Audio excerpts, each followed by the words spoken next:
Dear friends, good evening.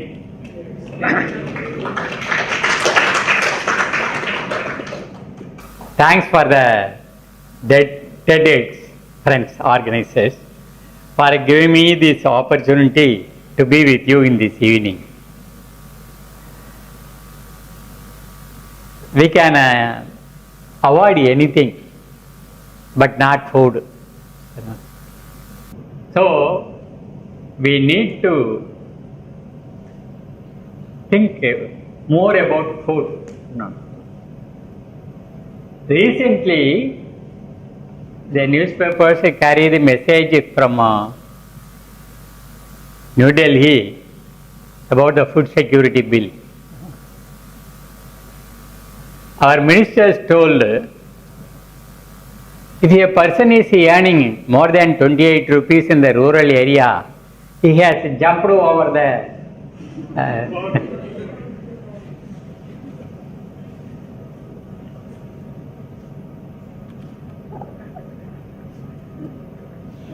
poverty line.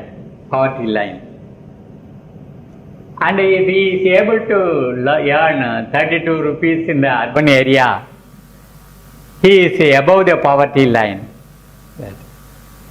And some ministers have, I have heard, have come forward with an opinion. Even if he is able to earn 5 rupees, he is already above the poverty line. I can't understand why different people are speaking about a different poverty line. Instead of eliminating the poverty, they are bringing down the poverty line. In that our ministers are very capable. It makes everyone in this country to think about our future.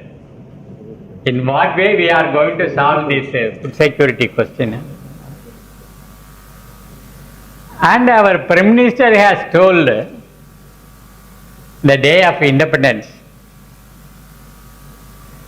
And if this bill is passed, it will benefit 80 crore people of this country. That means 80 crore people are living below the poverty line. So the government has come forward to sell the wheat at the rate of 2 rupees per kilo. If it is rice, 3 rupees per kilo. And if it is the coarse grain like cholam or kambu, it will be sold at rupee 1 per kilo. But our Tamil Nadu government is telling already we are giving free rice. That means every day people are becoming more and more poor. They are unable to buy.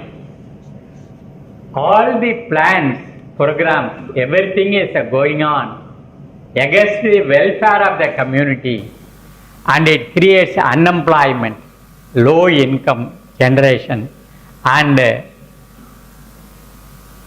loss of accessibility to food.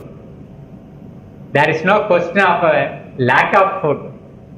Every year 1 lakh tons of food grain is spoiled because of want of proper godowns. And the Supreme Court has told, you see, it is being spoiled in the open street, the stored grain. You give it to the people who cannot eat properly. But the minister says it is a policy question, court cannot interfere. So the food minister says it is our policy to allow the people to starve. See, in 1996,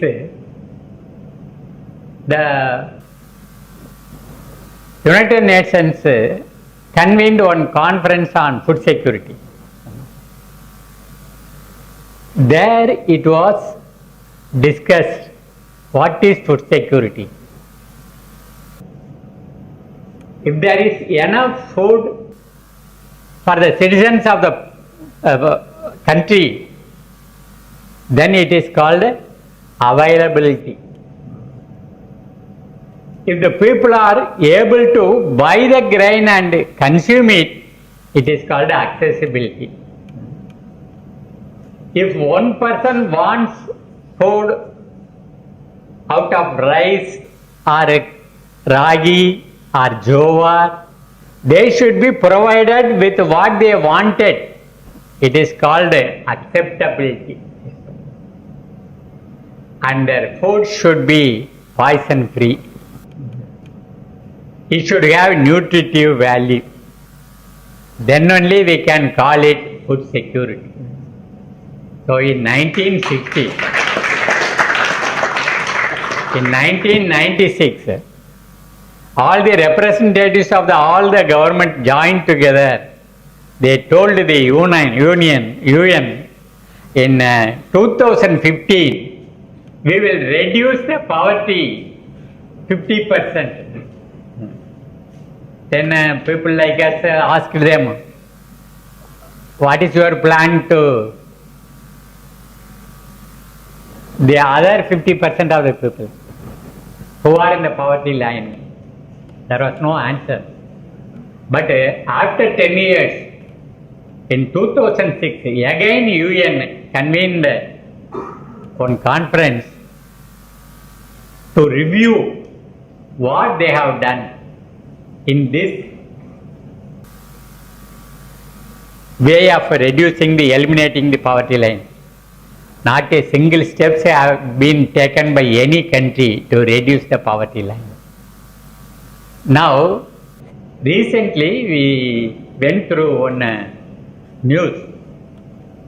Our Prime Minister told it is a national shame. That is 43% of the children below 5 years are suffering due to lack of nutritive food. So the growth is retarded. They are suffering due to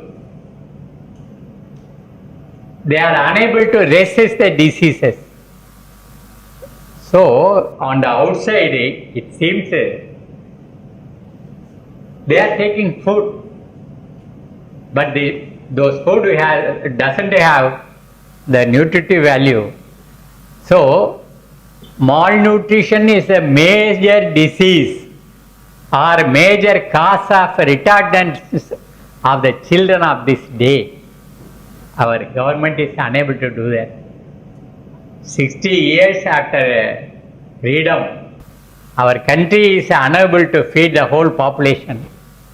Still 28% of the people are going to bed with empty stomach. This is a very pathetic situation. In this situation only, we are thinking about food security of the question, where it lies. It is not in the bill, it is not in the parliament, but it is in the soil. 2000 years back, our forefathers told, if you are able to combine soil and water, you can produce food. It is so simple. It doesn't need any university education. Because we were feeding the whole people. There was no poverty before the British people came here to plunder our wealth some 500 years back. Portuguese people came, Dutch people came, French people came, English people came, only to plunder our prosperity. And plundered, the country was plundered. Still, we are doing only one thing. In 1996, I was attending one biodiversity seminar in Philippines for a month. People from 12 countries represented that seminar workshop. And at the end of the seminar, we wrote on a summary.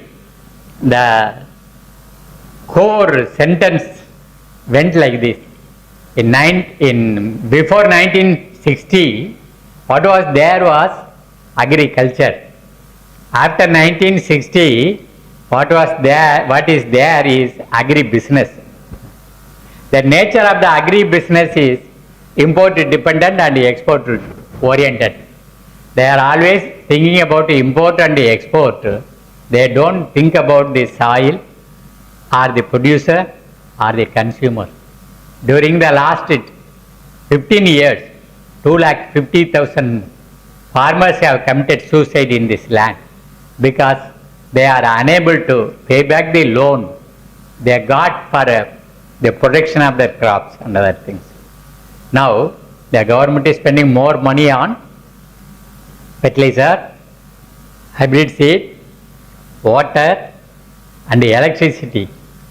All these things are going for commercial crops, not food crops. Food crops are produced by the small farmers who are unable to have a pair of bullocks. So that is why the production is going down, and their produce is not given a proper price. So they are committing suicide or they are leaving the land. In this situation only we are thinking of organic agriculture. See, once a team of cultural team came from Sweden. In that one woman was there. She was a retired language teacher, Ruth. Ruth told one day, you see, in this world everybody is lying. For example, so I asked her, she told her, take for example this pesticide. I told her, I mean the pesticide is okay, it is right. But in Tamil they are telling us Poochi Marandu. They are calling poison as medicine. After 60 years of freedom, they don't have the clarity what is there in this cane. The skull is there, 2 hand bones are there. It is written in Tamil also in the red ink, Visham, like that, poison. After that only the agriculture graduate is telling this is Poochi Marandu, medicine. In North India also, when I went there, I saw they have written it as Aushat.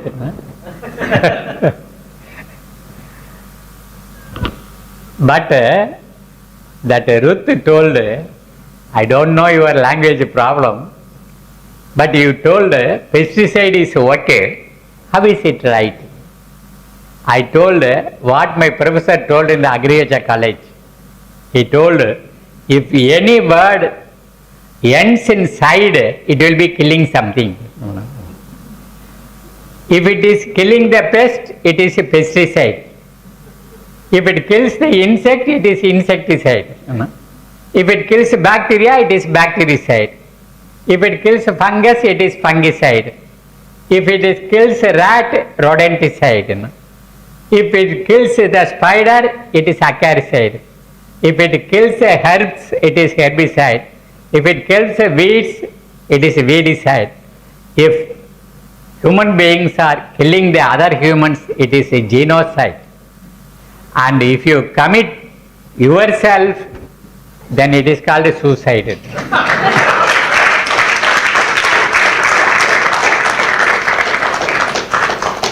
As you are clapping your hands, I thought she is going to appreciate me. To my sad thing, she asked, is there any granular pesticide in your country? I told, yes, farmers are applying Furadon and Thimet, 2 granular pesticide. It is applied in the soil, it is applied in the crop and everywhere. She told, take a handful of it and consume it. Then I kept mum, because I know most of the suicides by the youngsters in this country are committed by consuming this granular pesticide. Now she is telling a foreign lady, I had to for me to consume the granular pesticide. But she asked, what will happen? I told her, I will die. Then she asked, if it kills you, how can you call it a pesticide? You told, if it kills the pest, it is pesticide. But it is killing the human being. In what way it is right? Everybody in this world is lying. So I asked her, how should it be called? It should be called biocide. Then I asked her why they are calling it as pesticide. Then she told they have spent crores of dollars to build a factory and employ the scientists and to produce that poison. So they will tell anything to sell the commodity and get the profit. We should have brain in our head. So this is where we are going to think about what is food security. Then when I went to Italy, they convened one conference called a Slow Food Conference, because everywhere you see the fast food shops. They told it is not fast food. Before it reaches your food plate, it has travelled 2,400 kilometers. You don't know when it entered into the cold storage. So even after 4 or 5 years, it may come to your food plate. It should not get spoiled. So they are mixing metal poison over that food so that it is not spoiled soon. It is traveling 2,400 kilometers means it is adding to the global warming, climate change, sea rise and all the damages, dangers. At the same time the cost of the food also going away. So we need to have slow food. Slow food means they told food should be fresh, food should be locally produced and food should be locally consumed and it should have taste. So agriculture is not an economic activity, it is a gastronomic activity. It should suit your intestine, otherwise it is not food. So they told, so now you start talking about what is food security to your people wherever you are going.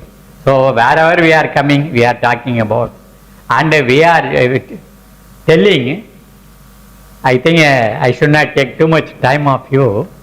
Let me finish with the one aspect.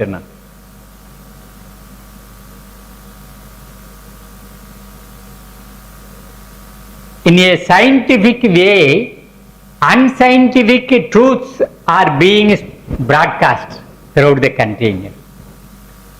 They give the chemicals to the farmers and they say fertilizer. It is killing the life of the soil. So it is a sterilizer. Sterilizer is given to the farmer as fertilizer, and that is why he is made unable to pay back the loan and he is committing this way. You see, soil health means there are 3 things. One is physical property, another one is biological property, another one is chemical property. All these 3 properties combined together is called soil fertility. Soil fertility means living soil. Living soil means millions of microorganisms and earthworms should live in the soil very actively. Then only the plant nutrients are being released from the soil particles. Then the plant is growing and the plant is producing. They say we are giving food for the plant. You cannot give food for the plant because plants are converting the solar energy into starch, glucose energy. So we need not feed the plant, but at the same time we should see the mother earth is taken care of. A healthy soil breeds a healthy plant produces healthy food will keep the people in good health. For that we need to leave the soil, all the degradable materials of plant and animal residues, then the soil will give you anything. But in order to sell all the products that are produced or manufactured in the urban area on the head of the farmers, and they don't bother about what happens to the producer. At the same time, the country is making all the people, all the consumers, patients, cancer patients, neuro patients, kidney patients, diabetic patients. So the producer is not taken care of, consumer is not taken care of, the soil health is not taken care of. This is the situation in which we have to think more intensively about the organic farming. So we are conducting training for all kinds of people of all ages in Kadavu. That is 40 kilometers nearer to Manaparai. Before 40 years, some cultivation was there. For the last 40 years, there was no cultivation. The soil was eroded. Now we are able to convert the soil into a productive plain. So it can be done throughout the country, and we can hope if we educated people enter into agriculture, we can resist all the damages that are being thrown over the head of our community. Thank you very much. Thank you for